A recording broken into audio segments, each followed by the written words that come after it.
गांव में रामलाल का छोटा सा घर था, जिसमें उसके 5 बेटे और उनकी 5 अनोखी बहुएं रहती थीं।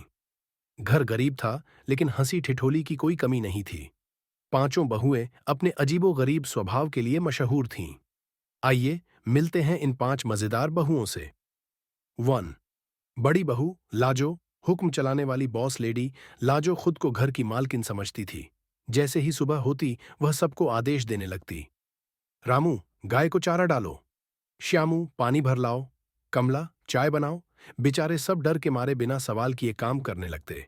एक दिन रामलाल ने हिम्मत करके कहा, अरे बहू, मुझे भी कोई काम बता दो। लाजो बोली, ठीक है बाबूजी, आराम करो। 2। दूसरी बहू कमला, बोलने में सुपरफास्ट। कमला के मुंह में तो 100 हॉर्स पावर का इंजन लगा था। जब भी बोलना शुरू करती, गांव वालों को कान में रुई डालनी पड़ती।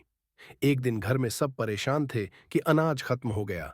कमला ने सबको ज्ञान दिया, देखो, अगर आदमी कम खाए तो बीमारियां भी कम होती हैं, और अगर बीमारियां कम होंगी तो डॉक्टर के पैसे भी बचेंगे। यानी अनाज का खत्म होना हमारे भले के लिए है। रामलाल ने माथा पकड़ लिया, हे भगवान, बहू का दिमाग नासा भेजना पड़ेगा। 3। तीसरी बहू सुगना, खाने की शौकीन। सुगना का बस चलता तो पूरे गांव का खाना खुद ही खा लेती। जब भी रसोई में जाती, कुछ न कुछ छक्कर ही निकलती। एक दिन घर में मिठाई आई। सबने सोचा कि बाद में खाएंगे। जब खोलकर देखा तो डिब्बा खाली था। लाजो गुस्से में बोली, मिठाई कहाँ गई? सुगना धीरे से बोली, अरे दीदी, मैंने छका था, पर पता नहीं कब छकते छकते खत्म हो गई। 4। चौथी बहू पार्वती, गुस्से वाली मिसाइल। पार्वती को गुस्सा इतनी जल्दी आता कि लोग उसे देखकर रास्ता बदल लेते।